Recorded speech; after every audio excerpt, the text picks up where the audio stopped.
भाई अभी के माहौल को देखकर और हमारे जो एक्स क्रिकेटर्स हैं उनको देखकर यही समझ आता है कि इंडियंस को गोरों की टट्टी चाटनी बहुत ज़्यादा ही पसंद है।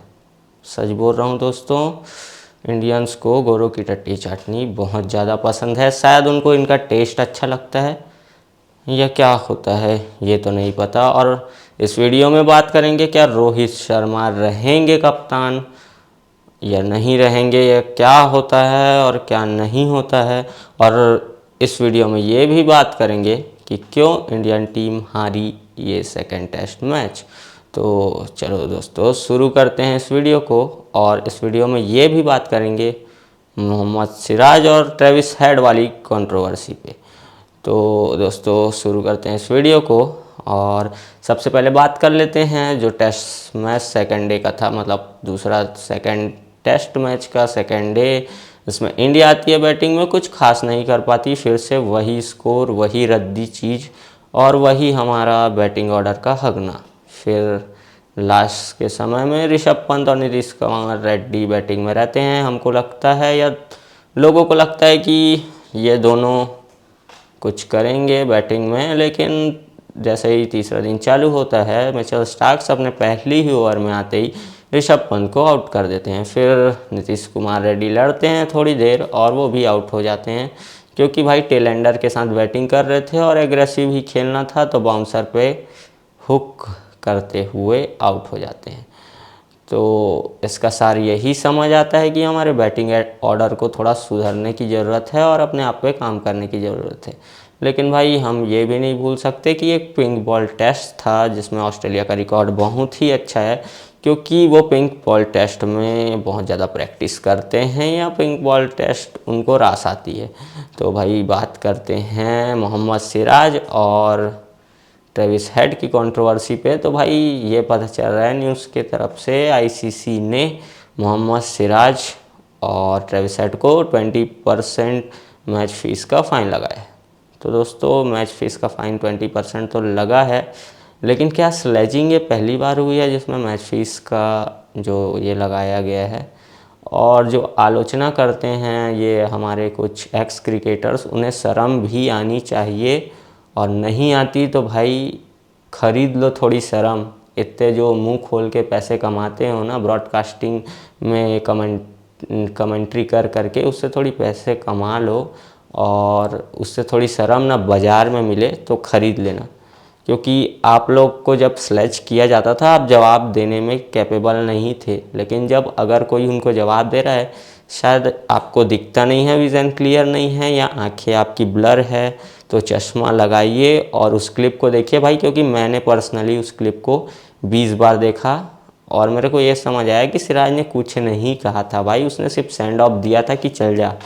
क्योंकि भाई आदमी जब एक आदमी से मार खाता है तो भाई एक ईगो होती है, मार खाया आउट हुआ तो सेंड ऑफ दिया बस। लेकिन भाई हमको इतना फ़र्क समझ आता है कि ट्रेविस हेड एकदम रेड हैंड पकड़े गए, जो उन्होंने इंटरव्यू में वो धार्मिक वाला इंटरव्यू दिया था।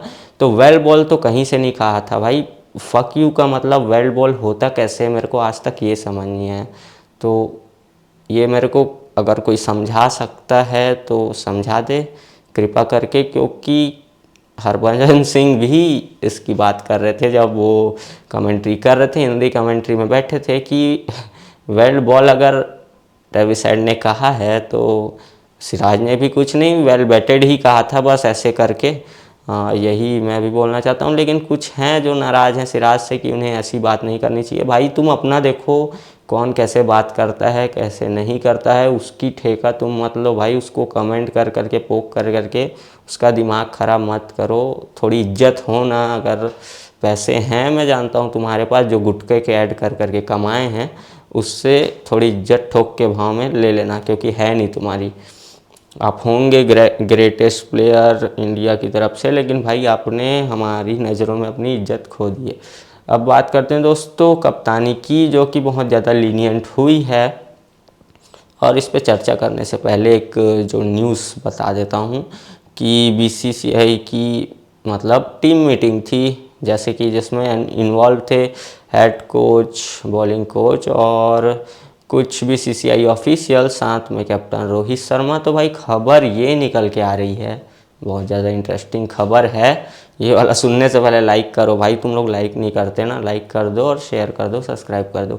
तो भाई खबर ये निकल के आ रही है कि जो रोहित शर्मा हैं उनसे बात की गई है उनकी कप्तानी को लेके, और शायद उन्हें कप्तानी से हटाया जा सकता है या बोला जा सकता है कि आप अपनी कप्तानी छोड़ दीजिए, क्योंकि भाई कप्तानी से शायद उनके खेल पे असर पड़ रहा है, या उसकी ये समझ नहीं आ रहा है कि उनके खेल जो अच्छा नहीं हो पा रहा है उससे कप्तानी को असर पड़ रहा है। तो ये दोनों मतलब एक दूसरे का उल्टा अपोजिट या ऐसा हो सकता है। तो उनके खेल को और उनकी कप्तानी भी बहुत ख़राब रही है, वो सिर्फ स्लिप में खड़े खड़े हाथ बस हिला रहे हैं, क्योंकि कप्तानी उतनी अच्छी हो नहीं पा रही है, एग्रेसिव कप्तानी कर नहीं पा रहे हैं। मतलब एग्रेसिव का मतलब मारपीट नहीं भाई, मारपीट तो हमको देखनी है, नो डाउट देखनी है, थर्ड मैच में देखेंगे भी। तो दोस्तों बने रहना, चैनल के साथ सब्सक्राइब कर दो। थर्ड मैच में देखेंगे जो मारपीट होगी, वो मारपीट तो क्योंकि पक्का होगी, इतना तो मेरे को लग रहा है। मतलब ऐसे वाली नहीं, लेकिन होगा, हीटेड मोमेंट्स आपको देखने को मिलेंगे। तो रोहित शर्मा भाई बहुत लीनियंट कप्तानी कर रहे हैं, मतलब स्ट्रेटजी वो लगा नहीं पा रहे हैं, फील्ड पूरी खोल दे रहे हैं, और साथ साथ ही अपने जितने प्लेयर्स हैं उनको भी मोटिवेट नहीं कर पा रहे हैं। मेरे को लगता है कि उन्हीं मोटिवेशन की सबसे ज़्यादा ज़रूरत है, रोहित शर्मा को ही मोटिवेशन की सबसे ज़्यादा ज़रूरत है। तो भाई टीम इंडिया इस समय ऐसे चक्रव्यूह में फंस चुकी है जहां उनको एक अच्छा बैट्समैन चाहिए, क्योंकि विराट भाई का भी बल्ला थोड़ा कम बोल रहा है। तो अभी क्या होगा कैसा होगा नहीं पता। सुनने में आ रहा है विराट कोहली को ही वापस कप्तानी देने का फैसला कर रही है और उनसे बातचीत कर रही है टीम इंडिया, और गौतम गंभीर की प्लीज़ आप कप्तानी कर लीजिए या ये कर लीजिए। तो भाई, और अगर हमको ये सीरीज़ जीतनी है और WTC में क्वालीफाई करना है तो शायद कप्तान में चेंजेस चाहिए भी हमको, क्योंकि रोहित भाई जैसी कप्तानी कर रहे हैं उसमें तो हम जीत नहीं सकते, और जैसी वो बैटिंग कर रहे हैं उसके साथ भी हम नहीं जीत सकते, ये क्लियर है।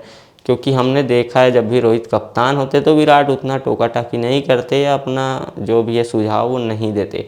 और जैसे कि अगर कप्तान चेंज होता है, विराट नहीं रहते हैं, तो विराट आराम से कोई भी अपनी राय अपना मशवरा पेश कर सकते हैं, फील्ड अपने हिसाब से सेट करते हैं, तो उससे बहुत फ़ायदा मिल सकता है एक हिसाब से इंडियन क्रिकेट को।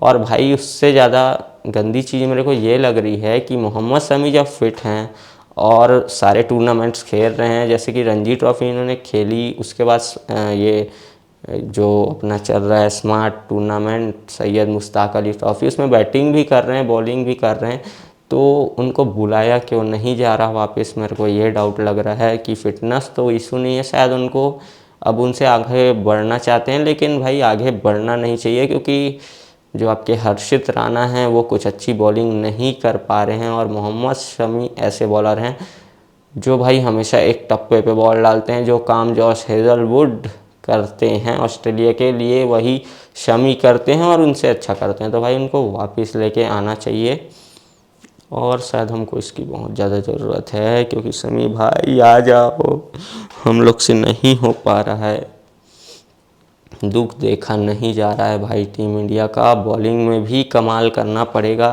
क्योंकि बैट्समैन ने तो पूरा हक दिया है, तो आप साथ के साथ नहीं बदल सकते, इसीलिए आपको कम से कम एक तो बदलना ही पड़ेगा, तो वो हर्षित राणा ही हो सकते हैं मेरे हिसाब से। भाई आप लोगों का पॉइंट ऑफ व्यू कुछ और हो सकता है, तो आपका पॉइंट ऑफ व्यू क्या है ये कमेंट करके बताना, एकदम कमेंट से भर दो पूरा, और बताना किस बारे में वीडियो बनाऊं और क्या क्या बनाऊं। तो भाई इस समय रोहित शर्मा बहुत ज़्यादा क्रिटिसिज्म का सामना कर रहे हैं, चाहे वो इंस्टाग्राम हो, ट्विटर हो, या कोई भी इंटरनेट की प्लेटफॉर्म। तो इससे यही समझ आता है कि लोग हमेशा अच्छे वक्त में काम आते हैं। नहीं रोहित भाई, जब आप वर्ल्ड कप 23 हारे थे तो लोगों ने आपका साथ दिया था, क्योंकि भाई आप लड़े थे। जब आप लड़ते हैं और हारते हैं तो उसमें सब साथ देते हैं भाई, लेकिन ये जो हार हमको लगातार मिल रही है इसमें हमको सीधा दिख रहा है कि लो जाने दो ऐसी वाली बात, क्योंकि आप लड़ ही नहीं रहे हैं, परफॉर्मेंस ही नहीं आ रही है, कुछ कर ही नहीं रहे हैं, तो इसमें लोग साथ नहीं देते दोस्त। सब गालियाँ ही देते हैं, क्योंकि मेरे को भी बहुत गाली पड़ती है वीडियो बनाने में। मैं भी बहुत रिस्क लेके ही बनाता हूँ भाई।